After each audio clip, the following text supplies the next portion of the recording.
تو میں یہ عرض کر رہا تھا کہ اندر کا جو انسان ہے نا، اندر کا انسان، اس اندر کا انسان اگر باہر کی وجہ سے خراب ہوگا تو ڈاکٹر صحیح کر دے گا اس کو، نیند صحیح نہیں ہو رہی، یہ لے گولی کھا کے سو جا، یہ کوئی کیمیکل آگے پیچھے ہو گئے ہیں.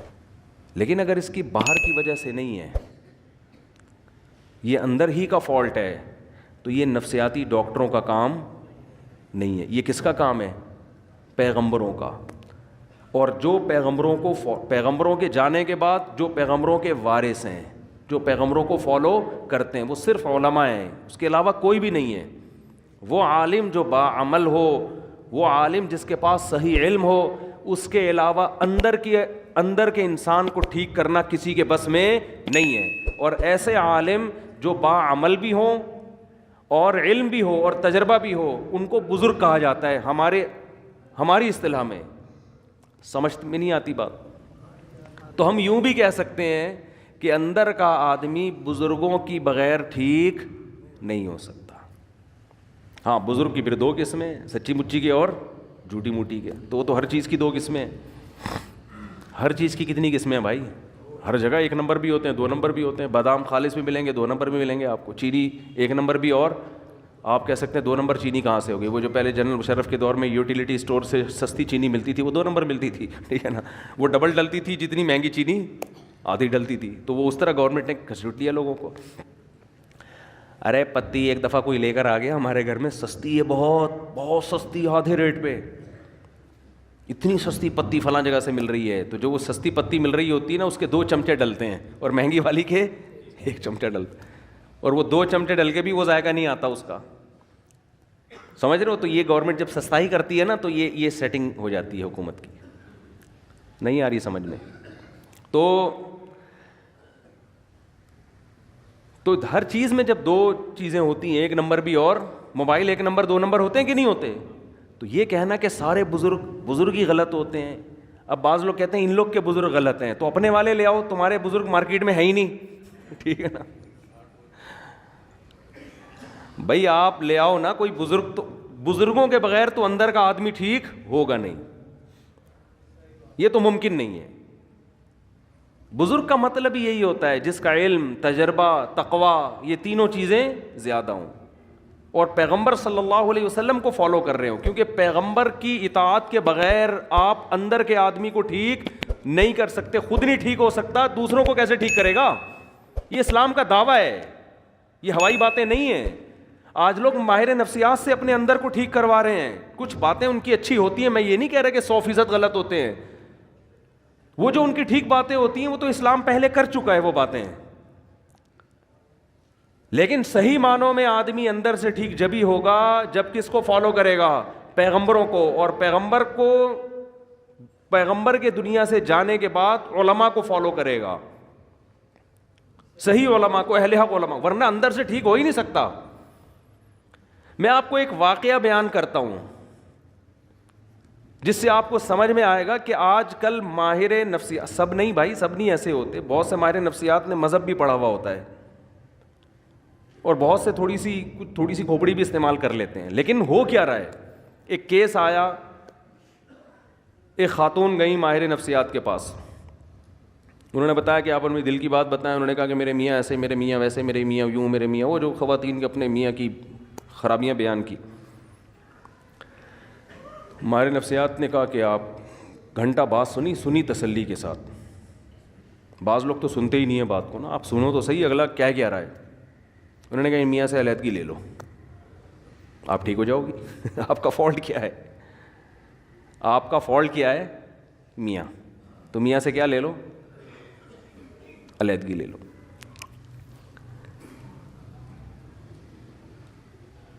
میاں کے بارے میں سب سے پہلے تو یہ پوچھنا چاہیے کہ آپ کو ان سے چڑ کیوں ہے، اس میں خرابی کیا ہے.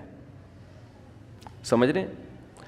میاں سے کے بارے میں پوچھا گیا کیا خرابی ہے؟ نان نفقہ دیتا ہے؟ ہاں جی نان نفقہ بولو دیتا ہے.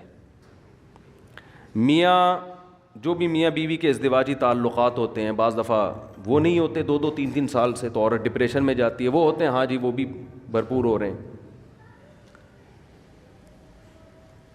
جوائنٹ فیملی میں رکھا ہوا ہے میاں نے ساس بہو, نہیں جی ساس کا کوئی چکر نہیں ہے, الگ گھر لے کے دیا ہوا ہے. میاں آتے کتنی دفعہ جی اتنا ٹائم میاں مجھے دیتے ہیں. تو کھوپڑی تھوڑی سی استعمال کرنی چاہیے. یہ سب باتیں جب کر لی ہیں تو اب آپ اس خاتون کو سمجھائیں کہ محترمہ فالٹ میاں میں نہیں ہے, فالٹ کس میں ہے؟ بولو آپ. وہ کہہ رہی ہے اسے طلاق لے کے نا جاب کرو. کیا کرو؟ جاب کرو. آپ اس دیواجی زندگی اختیار نہ لے کے چلو. یہ میں زیادہ ڈیٹیل میں نہیں جاؤں گا اس میں نا, کیونکہ پھر بعض لوگ سمجھ جاتے ہیں کس کی بات ہو رہی ہے. میں زیادہ ڈیٹیل میں نہیں جاؤں گا, میں کھل کے بات کر نہیں پا رہا. جزوی واقعات ہوتے ہیں نا لوگوں کے. یہ ایک واقعہ ہوتا نا تو ہم کہتے ہیں کہ یہ جو ہے ماہر نفسیات سے غلطی ہو گئی ہے. یہ بہت زیادہ واقعات ہیں. ہمارے ہاں اکثر ماہر نفسیات مذہب سے بالکل فارغ ہیں. اس خاتون کو یہ حل بتایا جا رہا ہے کہ ڈیورس لو اور جاب کرو. یہ نہیں پتا کہ یہ جب ڈیورس لے گی ایسے میاں سے جس میں کوئی فالٹ, کوئی بڑا فالٹ نہیں ہے, کیونکہ میں بھی جانتا ہوں ان کی حالات کو, کوئی بڑا فالٹ نہیں ہے. تو جب یہ ڈیورس لے کے جاب کر کے, عورت کی ضرورت صرف جاب تھوڑی ہے, اور طلاق یافتہ عورت نکاح کس سے کرے گی؟ ہمارے ہاں بعض ڈاکٹروں کو اس سے کوئی غرض نہیں ہے. وہ کہیں گے کیا ضرورت ہے ان سب چیزوں کی. زنا کو پیشہ بنا سکتی ہے ایک عورت, زنا کی طرف مائل ہو سکتی ہے ایک عورت. تو ایسے الٹے الٹے مشورے, ایسے الٹے الٹے مشورے. ہونا یہ چاہیے کہ عورت کو یہ سمجھایا جائے کہ بیوی شوہر کا اتنا بڑا حق اللہ نے رکھا ہے کہ اگر کسی کو سردے کا حکم ہوتا تو عورت کو حکم ہوتا کس کو سردہ کرے؟ شوہر کو. وہ جو بار بار زوجہ کے پاس آ رہا ہے نا, تو اس کو بھی تعبیر کیا شہوت پرست ہے.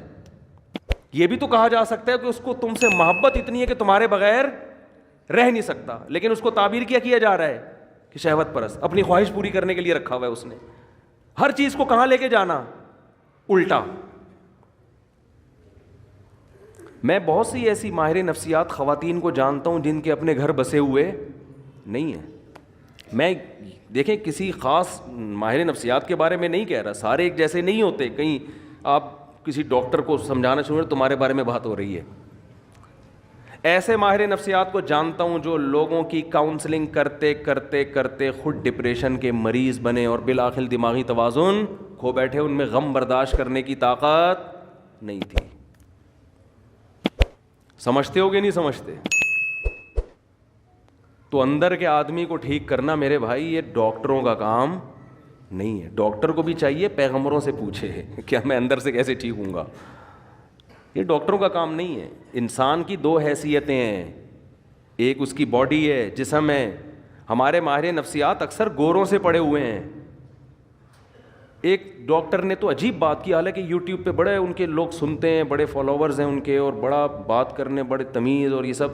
میں ان کی اسپیچ سن رہا تھا, انہوں نے کہا کہ یہ جو نکاح ہے نا, نکاح اس کی تاریخ ہے 5000 سال قبل مسیح, یعنی حضرت عیسیٰ علیہ السلام سے 5000 سال پہلے یہ شادی بیاہ کا رواج شروع ہوا ہے. میں نے کہا اب آپ دیکھو ایسی ان لاجیکل بات ہے, ایسی ان لاجیکل بات, اور ایسی ان لاجیکل بات کرنے والا آدمی لوگوں کی کاؤنسلنگ کر رہا ہے, اندر کے آدمی کو ٹھیک کرنے کی کوشش کر رہا ہے. یاد رکھو باہر اس باڈی کو ٹھیک کرنا آسان ہے, اندر کے ٹھیک کرنے کے لیے تو بہت زیادہ مینٹل لیول اوپر ہونا چاہیے آپ کا. سمجھتے ہیں کہ نہیں سمجھتے؟ یعنی اس کا مطلب یہ ہوا کہ حضرت عیسیٰ سے 5000 سال پہلے جو دنیا بھر میں آبادی پھیلی ہوئی تھی وہ ساری زنا کرتی تھی, بدکاریاں کرتی تھیں.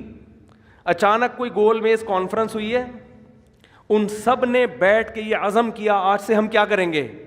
نکاح والی زندگی گزاریں گے. سمجھ یہ ممکن ہے عقلاً؟ یعنی اتنی مہذب بن گئی اور پھر پوری دنیا میں نکاح کا رواج شروع ہو گیا. پھر اب جا کے 100-150 سال پہلے ختم ہوا ہے. کیوں؟ اس لیے کہ گورے نے لکھ دیا, کسی محقق نے, انہوں نے محترم نے کسی کتاب میں پڑھ لیا ہوگا, گورے نے لکھ دیا. اور گورے نے کیوں لکھا؟ کیونکہ اگر آپ یہ مانتے ہیں کہ نکاح ہمیشہ سے ہے تو آپ کو پیغمبروں کو ماننا پڑے گا. سمجھ میں آ رہی ہے بات؟ کیونکہ یہ چیزیں انسان پیغمبروں کی تعلیمات کے بغیر عقل سے فالو نہیں کرتا. عقل تھوڑی جنگل میں رہنے والے انسان کو کہے گی کہ یار باقاعدہ پراپر میرج کر کے ہمیں زندگی گزارنی چاہیے. وہ تو جنگل میں ہے نا. یہ تو جب تک کوئی پیغمبر آ کے ان کو گائیڈ نہیں کریں گے اس وقت تک کسی معاشرے میں نکاح کا رواج آ نہیں سکتا. امریکہ کوشش کر رہا ہے نا, ناکام ہو گیا. کوشش نہیں کر رہا وہ فیملی سسٹم کو بحال کرنے کے لیے. لندن کوشش نہیں کر رہا.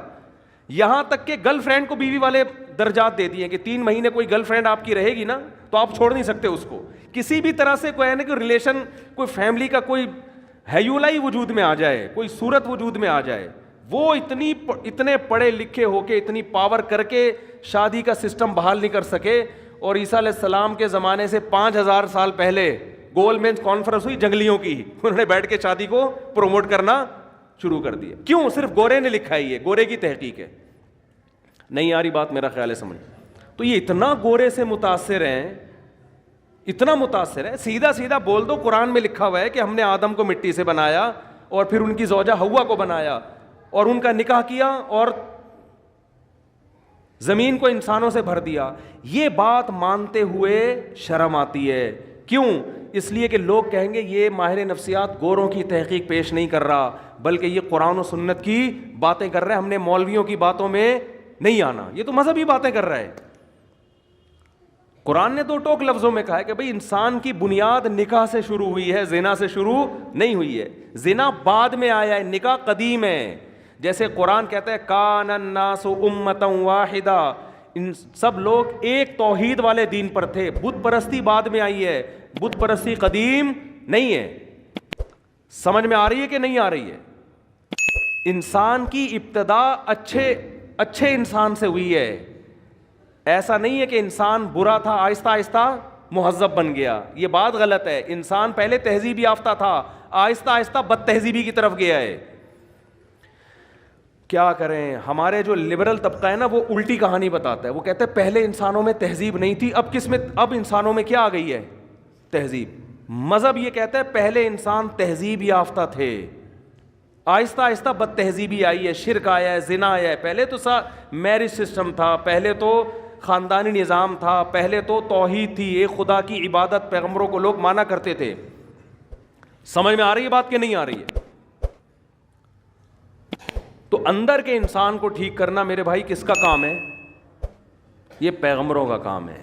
اس میں آپ ڈاکٹروں سے رابطہ نہ کریں, یہ پیغمبر ہی ٹھیک کریں گے. تو اندر کے میں بات عرض کر رہا تھا آپ سے, میرے پاس تو کتنے لوگوں کی کالز آئی ہیں. جب میں کالز اٹھایا کرتا تھا ونس اپون اے ٹائم, کیونکہ جب بھی میں بات کرتا ہوں لوگ ایک دم جلنا شروع ہو جاتے ہیں, یار پتہ نہیں کون سی کال آپ کے, ہم تو کرتے ہیں تو اٹھاتے نہیں مفتی صاحب. جب میرا موڈ ہوتا ہے نا تو میں کالیں اٹھانا دھڑا دھڑ شروع کر دیتا ہوں, پھر ایک دم بند کر دیتا ہوں. آپ کیا ایسا کیوں؟ اب میری مرضی ہے, اور کہ میرا فون ہے, میری جیب ہے, میرا کان ہے, میری مرضی, اور کیا اس میں آپ یہ اس میں کیوں کا کیا مطلب؟ میں جب دیکھتا ہوں کہ بھائی میں پاگل ہو رہا ہوں فون سن کے تو میں بند کر دیتا ہوں. اب لوگ کہتے ہیں اتنی ضروری بات ہے, اتنی ضروری بات ہے. ہمارے محلے میں ایک ڈاکٹر صاحب تھے, وہ بیچارے ڈاکٹر بن کے ان کا خیال یہ تھا کہ میں لوگوں کا علاج کرتے کرتے خود دنیا سے چلا جاؤں. کوئی محلے میں کوئی ایمرجنسی ہو, لوگ ان کا گیٹ جا کے بجا رہے ہیں. اب ظاہر ہے ایمرجنسی تو ہوگی نا, کسی کا ہارٹ کا مسئلہ ہوگا, کسی کے گردوں میں پین ہوگا. وہ ڈاکٹر بیچارے کا ایسا حشر کیا لوگوں نے کہ وہ اس کو خود ہارٹ اٹیک ہو گیا. ڈاکٹر صاحب کو خود کیا ہو گیا؟ ہارٹ اٹیک ہو گیا. کیونکہ کوئی کسی بھی, اب لوگ تو آئیں گے بھائی ایمرجنسی ہے یار, ہم کچھ تو کرو اس کو, کچھ تو نیمبو چٹاؤ, کچھ قہوہ پلاؤ, کچھ ٹیکا لگاؤ, کچھ تو کرو نا بھائی. ٹھیک ہے ہم بڑے ہاسپٹل جاتے جاتے تو ٹائم لگے گا, ڈاکٹر صاحب یہ آپ سو رہے ہو اور یہ بندہ, لوگوں کو نہیں سمجھ میں آتی یہ چیزیں. ڈاکٹر صاحب نے اپنا علاج یہ کیا, انہوں نے بولا بھائی میں تو مر جاؤں گا اسی طریقے سے, نہ دن میں چین نہ رات میں چین. وہ رات کو نیند کی گولی کھا کے سوتے تھے, اور گیٹ کے سب سے کونے والے بالکل دوسری طرف جہاں آواز ہی نہ آئے, بیل بھی رات کو بند کر دیتے تھے. ایک دن کوئی محلے میں ایمرجنسی ہوئی, کسی کو اٹیک ہوا, کیا ہوا, جا کے دروازہ بجایا ڈاکٹر صاحب کا. گیٹ تھا لوہے کا, دھاڑ دھاڑ دھاڑ, ڈاکٹر جوں بھی نہیں رینگ رہی ان کے نا. پھر پتھر اٹھا کے مارنا شروع کیے لوگوں نے. ابے کھول, بندہ مر رہا ہے. وہ پڑے ہوئے سو رہے ہیں. وہ اپنا فجر کی نماز کے پابند تھے, اٹھ کے آئے تھے بہت اچھے. اپنی والدہ کی خدمت کی وجہ سے امریکہ کا انہوں نے ویزا مسترد کر دیا. امریکہ ان کو جاب مل رہی تھی, بہت اچھے. انہوں نے کہا میری ماں کی خدمت کرنے والا کوئی بھی نہیں ہے. تو یہ نہیں کہ اولڈ ہاؤس میں عیدی سینٹر میں جمع کرا کے اماں کو نکل جاؤ. انہوں نے کہا نہیں میں نہیں جاؤں گا. اچھے آدمی تھے. سب سے پہلے تو اپنی ماں ہے نا. تو مجھے وہ منظر یاد ہے, پتھر مار رہے ہیں تاڑ تاڑ تاڑ. میں نے کہا اتنے بم دھماکے تو پوری محلہ نکل آتا تھا, وہ نہیں اٹھتے تھے. وہ اپنا آرام سے فجر کے بعد اٹھ کے آتے, نماز پڑھتے. کیا ہوا کہ ان کو کوئی غرض ہی نہیں اس سے. وہ کہتے بھائی میں خود ہارٹ پیشنٹ بن چکا ہوں, ایسے تو ہر دوسرے دن کوئی آئے گا, کبھی کسی کا کوئی ایمرجنسی. ایک خدمت کا بھی ایک اصول ہے نا, ایک طریقہ ہے, اس طریقے سے ہوگی. لوگ کہتے ہیں ہم کس سے مسئلہ پوچھیں, آپ اگر اتنی ایمرجنسی میں فون نہیں اٹھاؤ گے تو بھائی میں اکیلا پوری دنیا میں مفتی نہیں ہوں. آپ بنوری ٹاؤن فون کرو, آپ جامعہ فاروقیہ فون کرو, گوگل پہ سرچ کرو, بنوری ٹاؤن کا نمبر آئے گا, جامعۃ الرشید کا نمبر آئے گا, دارالعلوم کرنگی کا نمبر آئے گا, آپ پنجاب میں ہو تو جامعہ اشرفیہ کا نمبر آئے گا. یہ سارے دین کے ادارے ہیں, آپ کو شرعی مسائل بولو بتائیں گے. تو آپ کو بتائیں گے, یہ گائیڈ کریں گے. تو ہر وقت نہیں اٹھایا جا سکتا فون. جب میں سمجھتا ہوں اب بالکل وہ پرانا جو دماغ یعنی فریش ہو گیا ہے نا, پھر میں فون اٹھانا شروع کر دیتا ہوں. ہو سکتا ہے بھائی کوئی بیچارہ واقعی. تو یہ اسٹائل ہے ہمارا. آپ کہہ سکتے ہیں ٹائم متعین کرتے, وہ کر کے دیکھا وہ بھی نہیں بن پا رہا. اس میں پھر لوگوں, مجھے کوئی ایمرجنسی کام پڑتا ہے تو لوگوں کو پھر فون نہیں اٹھا پاتا. خیر, تو اور بار بار یہ بات عرض کر رہا ہوں, اب بھی لوگ میرے پاس آ کے مسلط ہو جاتے ہیں کہ ہمیں رشتہ بتائیں, رشتہ بتائیں, رشتہ بتائیں. میں نہیں بتاتا رشتہ, میں مارنا پیٹنا شروع کر دوں گا. مذاق نہیں کر رہا میں. ہاں, انسان کی برداشت کی ایک انتہا. کل بھی ایک صاحب آئے ایسے باتوں میں نے گھننے بن کے ایسے آرام سے آ کے یوں کر کے بیٹھ گئے, اور ایسے نا یوں کر رہے ہیں جیسے بالکل مجھے کوئی کام ہے ہی نہیں. اسٹائل سے میں سمجھ گیا بیٹا یہ بندے کو رشتہ چاہیے. تو میں نے کہا میں کام کر رہا ہوں اپنا, مصروف تھا میں نا آفس میں. انہوں نے کہا آپ کرتے نا, میں آرام سے بیٹھا ہوں یہاں پہ. مجھے پتا تھا کہ اتنا نیک نہیں ہے. پھر وہی تھوڑی دیر میں رشتے کی بات, وہ اگر میں آپ کے بیان سن کے بہت متاثر ہوا ہوں, اگر کوئی ایک آدھ کہنا یہ چاہ رہے تھے اچھی سی بیوہ مل جائے. میں نے کہا بھائی میں رشتے نہیں کراتا. پھر بھی نہیں کہہ رہے ہیں چلے میں ویسے ہی بیٹھا ہوں, کوئی ہو تو بتائیں. میں نے کہا آپ تشریف لے جائیں, بڑی مہربانی آپ کی. تو خیر, آپ کہہ سکتے ہیں اتنا نیک کام ہے آپ کیوں نہیں کر رہے. بھائی اگر ہمارے پاس اس سے زیادہ اچھے کام کرنے کا موقع نہیں ملے گا تو میں یہ والا کام شروع کر دوں گا. اس سے زیادہ ضروری کام ہے, یہ کام کوئی دوسرا بھی کر سکتا ہے. علامہ شبیر احمد عثمانی رحمہ اللہ نے لکھا ہے کہ اگر کوئی عالم راستے میں سبیل کھول کے بیٹھ جائے پیاسوں کو پانی پلانے کے لیے تو گنہگار ہوگا, ثواب نہیں ملے گا اس کو. اس لیے کہ اس کے لیے عالم بننے کی کیا ضرورت تھی. کبھی کسی ڈاکٹر کو دیکھا کلینک بند کر کے لوگوں کو مٹکے لے کے پانی پلا رہا ہو, آ جا بھائی فری میں شربت پلا رہا ہو. کبھی کسی ڈاکٹر کو دیکھا آپ نے, یا کلینک بند کر کے رشتوں کی دکان کھول کے بیٹھا ہوا ہو. مجھے بتاؤ جینا ہاسپٹل میں کوئی اچھا سرجن ہے, کبھی اس کے پاس گئے کہ حضرت میری کوئی اچھی سی شادی کراتے ہیں؟ وہ کہے گا بھائی تو گردے کٹوانا ہے, تو پتھری نکلوانی ہے تو میرے پاس آ, یہ کوئی شادی دفتر نظر آ رہا ہے تجھے؟ اب آپ اس کو یہ دلیل دو گے کہ انسانیت کی خدمت نہیں کر رہے آپ. وہ کہے گا میں یہ جو چاپڑ لے کے بیٹھا ہوا ہوں یہاں پہ, چھری چاپڑ, یہ کیا کر رہا ہوں میں؟ گوشت کاٹنے کے لیے بیٹھا ہوں یہاں پہ, میں قصائی نظر آ رہا ہوں تجھے؟ میں زیادہ بڑا کام کرنے کے لیے بیٹھا ہوں, لوگوں کے دل کا آپریشن کر رہا ہوں, میں وال سیٹ کر رہا ہوں. تو شادی دفتر بنے میرے بھائی رشتوں کے لیے. آپ کہہ سکتے ہیں پھر شادی کی باتیں کیوں کرتے ہو؟ تو باتیں تو قرآن نے بھی کی ہیں, ترغیب دی ہے. نکاح کی ترغیب دینا یہ علماء کا ٹاپک ہے, شادیاں کرانا یہ علماء کا ٹاپک نہیں ہے. سمجھتے ہو؟ نکاح کی ترغیب تو ہم ترغیب نہیں دے رہے رشتے والے, وہ ہمارا کام ہے, وہ قرآن و سنت کا کام ہے. تو یہ نہیں کیا کریں بہت زیادہ, اس میں آدمی کو پھر ہوتا ہے پھر میں بد اخلاقی پہ آؤں گا, ایک دفعہ بول دیتا ہوں نہیں کراتا, پھر وہ بیٹھ جاتا ہے, پھر چپک جاتا ہے. بھائی نہیں ہے, ناممکن ہے, ہوگا بھی تو بھی نہیں بتاؤں گا میں, جاؤ. اچھا اتنے تیز ہوتے ہیں, وہ کہہ رہے وہ آپ اس کو بتا رہے تھے نا, اس کو کیا بتا رہے تھے, حالانکہ اس کو بھی میں ٹرخا رہا تھا ٹرخا رہا تھا اس کو بھی میں. تو ہمارا کام, مردوں کو نہلانا ہمارا کام نہیں ہے. دیکھو ہم غسل دینے کا طریقہ بتائیں گے, مردے آپ خود نہلایا کرو اپنے. ایک صاحب مجھے کہنے لگے مصعب اتنا ثواب کا کام ہے, آپ محلے میں جا کے مردے کیوں نہیں نہلاتے؟ کسی کی میت ہوتی ہے, آپ کیوں نہیں جا کے نہلاتے اس کا مردہ؟ اتنا ثواب ہے اس میں. میں نے کہا دیکھو خود نہانا بھی تو ثواب ہے نا. کہتے ہیں نہیں لوگوں کو مردوں کو نہلانا آتا نہیں ہے, اس لیے آپ جا کے نہلا دیا کریں, ثواب مل. میں نے کہا لوگوں کو تو خود بھی نہانا نہیں آتا, غسل کے فرائض معلوم نہیں ہے, تو میں جا کے بالٹیاں پانی ڈالوں گا ان کے اوپر, یہ ہے سنت طریقہ. بھائی ہم طریقہ بتائیں گے, چاہے مردے کو نہلانے کا ہو یا خود نہانے کا ہو, نہانا آپ نے خود ہے. تو آپ اپنی میت کو خود نہلائیں گے, بیٹا باپ کو نہلائے گا, بھائی بھائی کو نہلائے گا, بیٹی ماں کو نہلائے گی. یہ تو عیدی سینٹر سے بھی یہ کام نہ کروایا کرو, بری حرکت ہے. میت کو عیدی سینٹر بھیج دینا نہلانے کے لیے انتہائی گھٹیا حرکت ہے. تمہارے باپ جس کی موت ہوئی ہے کم وقتوں بہت افسوس ہوتا ہے مجھے کہتے ہوئے, کم از کم آخری خدمت تو خود کر لو اس کی. اتنی نفرت اس کی باڈی سے کہ عیدی سینٹر بھیج دیا جاؤ, نہلا کے لے آؤ اس کو. کس مذہب نہ ہونا اور یہ پڑھا لکھا طبقہ جو ہمارا جس طرف جا رہا ہے, اللہ کی پناہ ہے, 100 دفعہ اللہ کی پناہ مانگتے ہیں ہم اس کلچر سے, کہ کم از کم یار آخری خدمت بیٹی ماں کی کر لے, اس کو خود نہلا تو دے. ایسا ہوتے ہیں جیسے کوئی تعلق ہی نہیں ہے اس سے. تو یہ کام علماء کا ہے نہیں, میتوں کو نہلانا, میتوں کو کفن دینا. بعض لوگ پروفیشنل بیسس پہ یہ کام کر رہے ہیں, ان سے کروائیں آپ, یا ویسے ہی کوئی فی سبیل اللہ کر رہا ہے تو کرو, میں نہیں کروں گا یہ کام. سمجھتے ہو؟ تو بات کہاں سے کہاں چلی جاتی ہے یار. میں عرض کر رہا تھا بھائی اندر کے آدمی کو ٹھیک کرنا کس کا کام ہے؟ یہ پیغمبروں کا کام ہے.